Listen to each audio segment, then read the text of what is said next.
Hello guys, good afternoon everyone. Welcome to my YouTube channel. This afternoon our topic is about control and power circuit of 3 stages sequence control. This is our line 1. This is top push button. This is start push button. Then na-connect sa contactor 1, E and B. Tapos ito line 2, naka-connect series parallel ang timer number 1. Terminal 2, yan 7. Then ilaw. Then ito is normally open, normally closed, normally open, 4 and 4. Tapos ito delayed contact timer, normally open 6 and 8, timer 1. Tapos ito instant contact 1 and 3, close. Tapos A and B contactor 2, kaparallel ang timer number 2, 2 and 7. Tapos ilaw. Tapos normally open, normally close, normally open 7 and 7.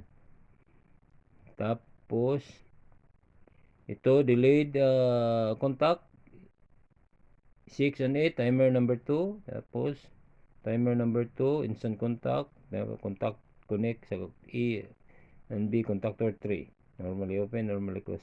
Tapos ilaw. Pag on guys, pack on, active, nagko-close contact, dumalo yung, bumalik man to guys, post start man to, post button. Tapos nagko-close, dumalo yung kurente ito, ni-activate yung contactor, A and B. Tapos dito, naka-series parallel, umilaw na to guys. Nagrara na yung contactor. Ito, gumagana na yung contactor sa motor number 1. I-activate naman to, contactor, nagko-close natin. Tapos pack contact, umaandar ang motor. Tapos ito guys, yung timer gumagana, timer number 1 gumagana na siya guys. After ma-reach niya yung setting sa timer, magko-close to contact guys. And normally open, delayed. Pag close niya guys, ito timer number 1. Tapos dito tuloy-tuloy sa 1 and 3 hanggang gumana yung contactor number 2.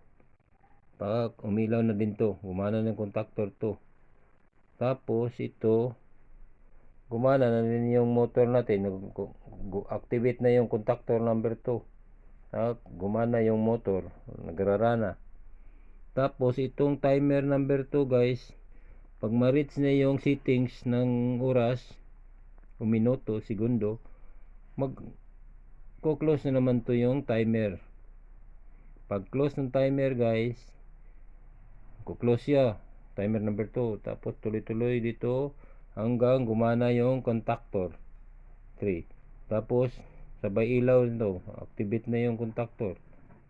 Tapos pati yung motor natin, nagko-close na yung contact, activate contactor 3. Tapos tuloy-tuloy sa overload, tapos sa motor number 3. Ito yung line 1, line 2, line 3. Ito circuit breaker, ito patungo sa line 1, line 2, line 3. Line 1, line 2, line 3, line 2, line 1, line 3, line 2, line 1, line 3, line 2, line 1. Tapos guys, umandar na yung tatlong motor.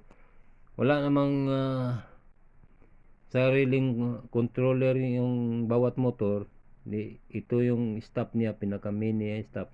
Stop siya, patay yung sabay-sabay yung tatlo. Ngayon, pag i-on naman siya, hindi naman pwede dito mag-i-on dahil nakadepende siya dito sa number 1 na contactor, nakakuha yung timer niya. Dito mag-umpisa yung start guys, para mo activate yung timer number 1 at saka mo activate din atong timer number 2. Tapos pag magkuhan activate, nagdepende siya sa timer guys, yung contactor. Hindi naman dito, wala namang switch dito guys, pagka timer man siya.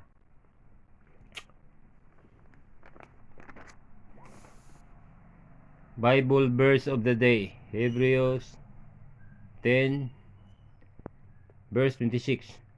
For if we sin willfully, after that we receive the knowledge of the truth, there remaineth no more a sacrifice for sins. Thank you for watching, guys. Please like, share, and subscribe to my YouTube channel. And please, don't forget to hit the notification bell para updated ka sa next videos na akong i-upload. Thank you for watching, guys, and God bless. To God be all the glory.